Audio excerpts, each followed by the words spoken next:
जब हम रहम के बारे में बात करते हैं तो रहम का जो वो पार्ट जो कि वजाइना में होता है उसको सर्विक्स कहते हैं। सर्विक्स रहम का मुंह कहलाता है। बाज़ औक़ात रहम के मुंह पर छोटे मोटे ज़ख़म बन जाते हैं या बाज़ औक़ात रहम के मुंह पर प्रेगनेंसी की हार्मोनल चेंजेस की वजह से थोड़े से ज़ख़म हो जाते हैं जिसको हम एक्ट्रोपियन कहते हैं। कभी कभार उससे ब्लीडिंग हो सकती है।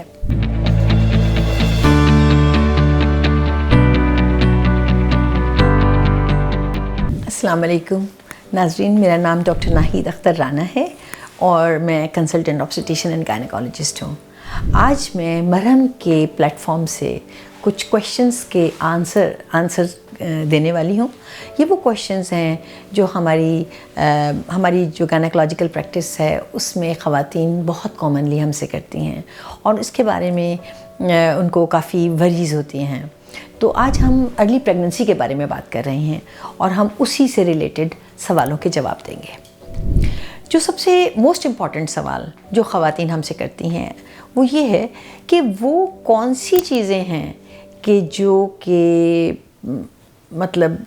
ज़्यादा डेंजरस नहीं हैं लेकिन फिर भी आपको ब्लीडिंग हो सकती है।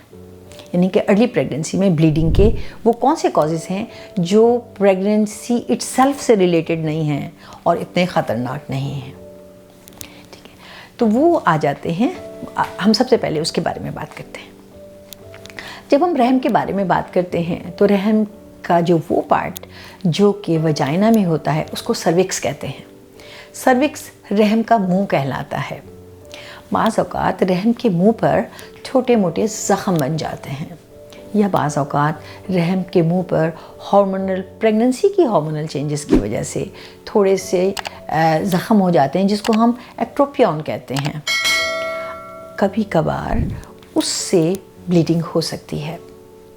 बाज़ दफ़ा आमतौर पे जब हस्बैंड एंड वाइफ मिलते हैं तो वो जब इसको लिप को टच होता है, सर्वाइकल लिप को टच होता है तो उससे थोड़ी सी ब्लीडिंग आ जाती है और औरत बहुत ज़्यादा खौफज़दा हो जाती हैं। हामला ख़वातीन बहुत ज़्यादा खौफज़दा हो जाती हैं कि ये क्या हुआ, ये ब्लीडिंग क्यों हो गई।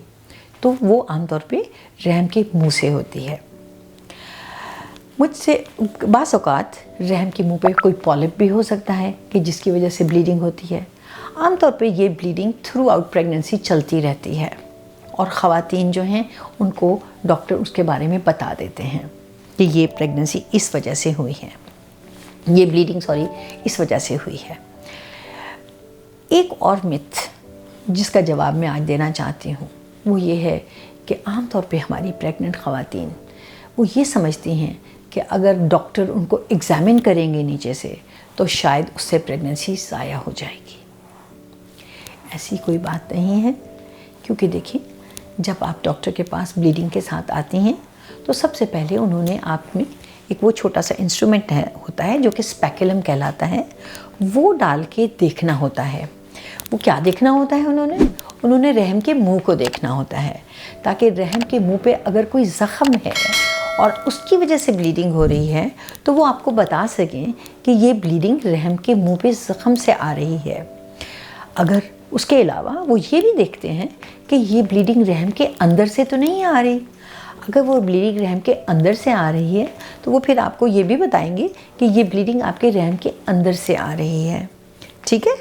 उसके अलावा अगर रहम के मुंह पे कोई पॉलिप है, यानी कि कोई गोश्त का छोटा सा टुकड़ा है, बाज़ दफ़ा उससे भी ब्लीडिंग हो सकती है, तो वो आपको ये भी बता सकते हैं कि ये डरने की या परेशान होने की कोई बात नहीं है, ये सिर्फ एक छोटा सा पॉलिप है जो कि रहम के मुंह पे है, या बाज़ दफ़ा वो सर्वाइकल कैनाल से भी निकल रहा होता है कि ये सर्वाइकल कैनाल से पॉलिप निकल रहा है और यहाँ से आपको ब्लीडिंग हो रही है।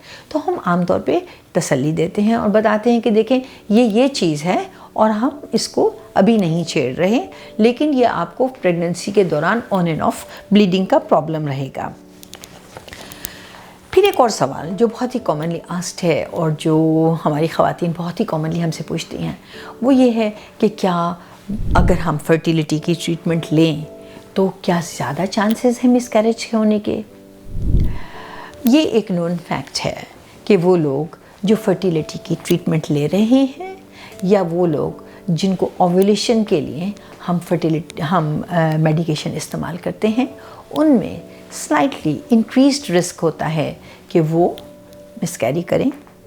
उसकी वजह ये होती है कि बाज़ दफ़ा एग सही नहीं बना होता, या उसका साइज़ उतना सही नहीं बना होता कि वो जो है सही, मतलब वो सही बढ़ नहीं रहा होता, या बाज़ औक़ात वो सही इम्प्लांट नहीं हो पाता। उन लोगों में स्लाइटली ज़्यादा रिस्क होता है कि अर्ली प्रेगनेंसी में ब्लीडिंग हो जाए या खुदा न खास्ता मिसकैरेज हो जाए।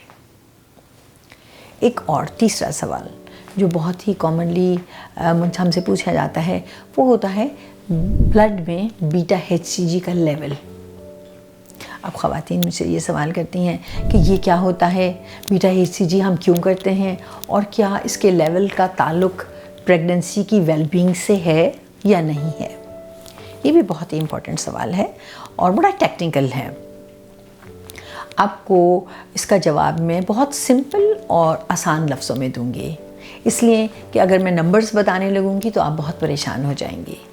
तो सबसे पहले तो मैं आपको ये बताऊं कि हाँ, हम बीटा HCG का लेवल यूज़ करते हैं ख़ास तौर पर उन प्रेगनेंसीज़ के लिए कि जो कि बहुत अर्ली स्टेज में होती हैं और जिनका पता हमें ये नहीं पता चल रहा होता आया कि वो सही जगह पे हैं कि नहीं हैं।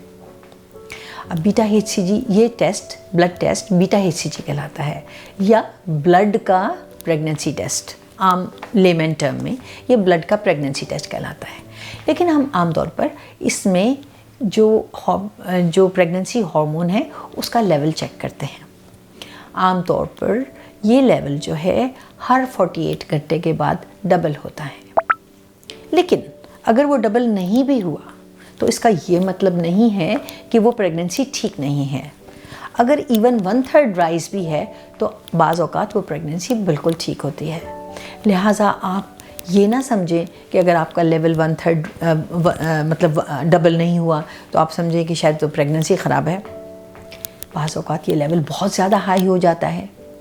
ऐसा आमतौर पे मल्टीपल प्रेगनेंसी में हो सकता है, या बाज़ औक़ात ये वेजिकुलर मोल, जिसके बारे में मैंने आपको अपनी पिछली वीडियो में बताया था, उसकी वजह से भी हो सकता है। वेजिकुलर मोल के बारे में मैंने आपको पहले बताया था, हेरिडिटरी फॉर्म मोल या वेजिकुलर मोल, दो तरह के मोल्स होते हैं। ये आमतौर पर जो प्लेसेंटा होता है उसके सेल्स की एबनॉर्मल ग्रोथ से बनते हैं। बाज़ दफ़ा जब प्रेगनेंसी बनती है तो उस सैक में बच्चा बहुत अर्ली स्टेज में मर जाता है और या फौत हो जाता है, और सिर्फ उसका प्लेसेंटा बहुत ज़्यादा ग्रो करना शुरू कर जाता है, तो इसको हम पार्शल मोल कहते हैं। लेकिन बाज़ दफ़ा जो प्रेगनेंसी सैक है उसमें फीटस बनता ही नहीं, लेकिन सिर्फ उसका प्लेसेंटा जो है वो बहुत ज़्यादा तेज़ी से ग्रो करना शुरू हो जाता है, और उसका जो ब्लड लेवल है प्रेगनेंसी हार्मोन का वो बॉडी में बहुत ज़्यादा हो जाता है, तो ये कंप्लीट मोल कहलाता है। इस सूरत में भी बाज़ दफ़ा आपकी बॉडी में जो प्रेगनेंसी हार्मोन है इसका लेवल बहुत ज़्यादा होगा। वो तीसरी कंडीशन जिसमें प्रेगनेंसी का लेवल ज़्यादा हाई हो सकता है वो होती है मल्टीपल प्रेगनेंसी। जैसे कि आपको ट्विन प्रेगनेंसी है या ट्रिपलेट्स हो गए हैं, तो उस सूरत में क्या होगा कि चूँकि एक की बजाय 2 प्रेगनेंसीज़ हैं तो ऑफ कोर्स प्रेगनेंसी लेवल बहुत ज़्यादा तेज़ी से बढ़ेगा। इसी तरह से अगर 2 की बजाय 3 प्रेगनेंसीज़ हो गई हैं, जैसा कि आमतौर पर वो पेशेंट्स जो कि फर्टिलिटी की ट्रीटमेंट करवा रहे हैं उनमें हो जाता है, तो वो भी बहुत तेज़ी से बढ़ेगा। कभी कभार एक और सवाल जो मुझसे बहुत कॉमनली पूछा जाता है वो ये होता है कि क्या मल्टीपल प्रेगनेंसी में मिसकैरेज का रेट ज़्यादा है। जी हाँ, मल्टीपल प्रेगनेंसी में मिसकैरेज का रेट ज़्यादा होता है। उसकी वजह ये होती है कि बाज़ दफ़ा जैसे कि मैंने कहा कि जैसे सिंगलटन प्रेगनेंसी में जो एबनॉर्मल बेबी बनने का चांस है, अगर डबल प्रेगनेंसी होगी या ट्रिपल प्रेगनेंसी होगी तो ऑफ कोर्स ये चांस बढ़ जाएगा।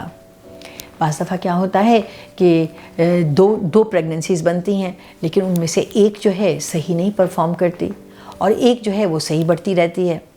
बाज़ दफ़ा ये सिंगल प्रेगनेंसी जो सही नहीं है, इस बेबी की अर्ली पार्ट में डेथ हो जाती है। बाज़ औक़ात ये लेटर ऑन भी हो सकता है।